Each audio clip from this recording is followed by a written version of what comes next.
En fait, nous, aujourd'hui, l'impression qu'on a, c'est que cette histoire de durabilité, c'est surtout rassurer les consommateurs par rapport à leurs angoisses, par rapport à l'environnement. Donc de dire, il y a un problème avec le réchauffement climatique, il y a un problème avec la pollution plastique, qui sont quand même les deux gros enjeux qui sont bien présents aujourd'hui. Comment je fais pour adresser ces problèmes-là auprès de mon consommateur et lui montrer que j'ai fait quelque chose? C'est bien, parce que ça va dans le sens de l'environnement. Là où c'est moins bien, c'est que des fois, en fait, si on manque un peu d'une vision globale sur la partie écologie et une vision un peu stratégique, on peut être tenté de mettre en place des solutions qui n'ont pas un impact qui est ultra pertinent, quoi. Et on s'en aperçoit tous les jours en fait dans nos projets parce qu'on a affaire à des emballages, beaucoup de nouveaux emballages et qui ne sont pas forcément mieux pour l'environnement.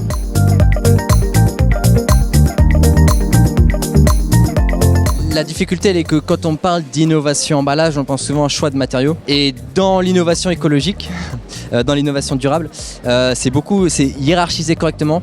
Réduction, réemploi, recyclage et substitution, enfin substitution-recyclage plutôt. Là où c'est dur, c'est que dans la perception consommateur, les premières solutions apportées elles sont plutôt dans l'ordre inverse de ce qu'il faudrait faire sur le plan écologique.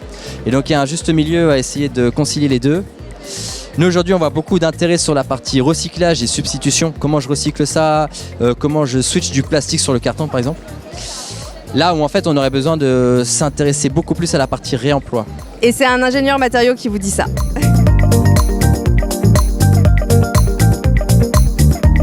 Alors chez Monsieur et Madame Recyclage, on a une recette bien spécifique maison de 2 ingrédients. Le premier ingrédient, on va d'abord en fait embarquer les collaborateurs sur une question de stratégie globale qui est parfois plus complexe à mettre en place, mais pour pouvoir mettre un pied à l'étrier, du coup, on va aborder les problématiques sur des missions un peu plus à but marketing ponctuel sur ces thématiques. Et ensuite, un deuxième ingrédient, c'est qu'en fait, on va oublier de parler d'écologie et on va en premier parler d'économie.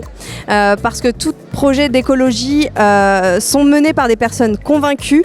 Les réels blocages derrière sont vraiment sur des questions économiques et financières. Donc, il faut lever ces leviers-là. Donc, tous les projets sont orientés rentabilité et retour sur investissement. On n'est pas des écolos militants, on est vraiment des ingénieurs entrepreneurs et on veut pousser pour la rentabilité.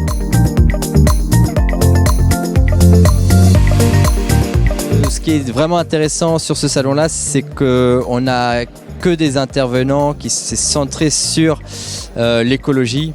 Et ça, c'est ultra pertinent, quoi. D'avoir que des ateliers, que des conférences à fond dessus, c'est trop bien. Aujourd'hui, on a eu vraiment beaucoup de personnes qui sont venues nous poser plein de problématiques auxquelles ils étaient confrontés au jour le jour. Et nous, on était là pour répondre à ces questions. Donc je pense que c'est vraiment la plus-value du salon.